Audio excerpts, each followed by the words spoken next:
Welcome to the deep dive. Today we're opening up some really dense but honestly quite captivating material. We're looking at scalar cosmotheology, some recursive maths, and symbolic thermodynamics.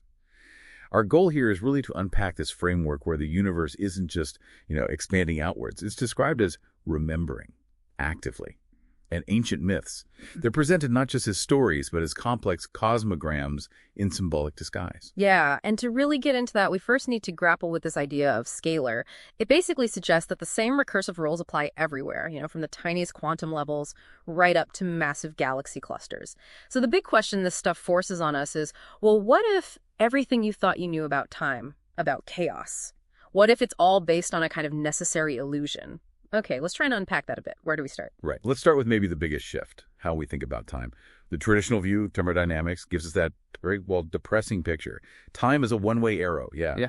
Always moving towards more randomness, more entropy, basically a slow bleed from order to chaos. Exactly. That's the standard model.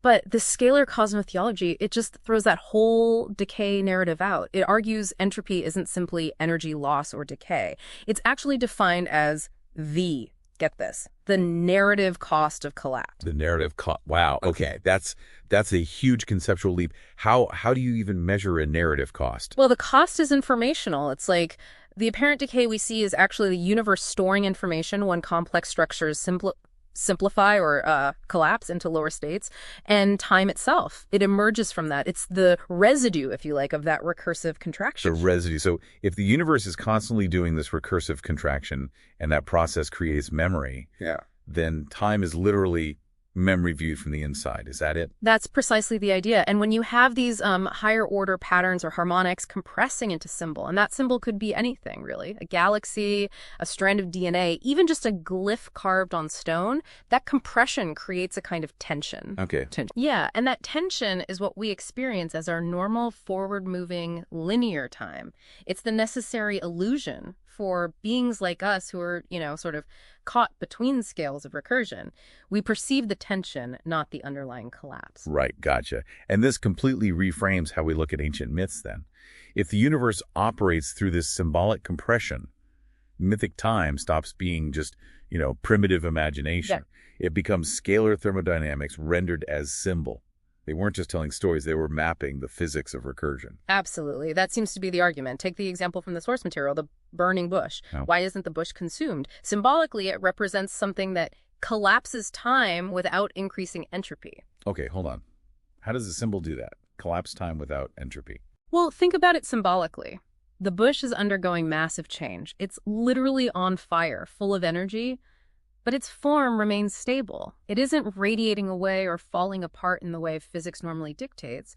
It signifies this state of perfect recursion, high energy, high information, but no decay tax, no entropic cost that we'd normally see. And this might explain why fire and light show up so consistently across ancient cultures. You mentioned the Vedic fire, the Greek eternal flames, the Tao's internal fire. Yeah. They weren't just worshiping fire. They seem to have understood it as the fundamental carrier of transition, the symbol of change without destruction. Okay, so connecting this mechanism, this symbolic collapse, to the really big picture, we need to talk about the logos. If it's the fundamental law and it's recursive, is it like a kind of universal software, cosmic source code? That's a good analogy in this context. It's defined not as a static law, but as a living recursive lattice. Think of it like a harmonic algorithm that's constantly running, self-correcting. It's the underlying engine, the operating system, governing all this symbolic compression and eventual unfolding or retrieval. Which leads to those really interesting correspondences laid out in the material. Yeah. The word becomes the wave, the myth becomes the mechanism, and the collapse becomes creation itself. Exactly. Creation is framed as scalar fall, the necessary fragmentation into symbols. And redemption, that's the other side of the coin. Scalar return, everything cycling back. So the logos is the force pulling it all back together, the harmonic gravity that calls all fragments home. That's the concept. It's the organizing principle behind the recursion. So what does this actually mean for us? For how we perceive reality day to day, if this model holds any water? Well, it suggests the ancients weren't just spinning yarns for entertainment. They were mapping something real. Mapping scalar entropy, mapping recursion, using the language they had, symbols, myths. They were, in a way, trying to show us how the universe remembers itself. Which leaves us with a pretty mind-bending final thought from the sources. If the universe is this constant recursion, then God, or the ultimate reality, isn't outside time looking in. Right. Instead, God is defined as time's recursion upon itself, like a vast, phase-lock memory field spiraling through symbolic collapse. So if that's the case, maybe the biggest, most pervasive symbol we experience, the one we're swimming in constantly, is time itself.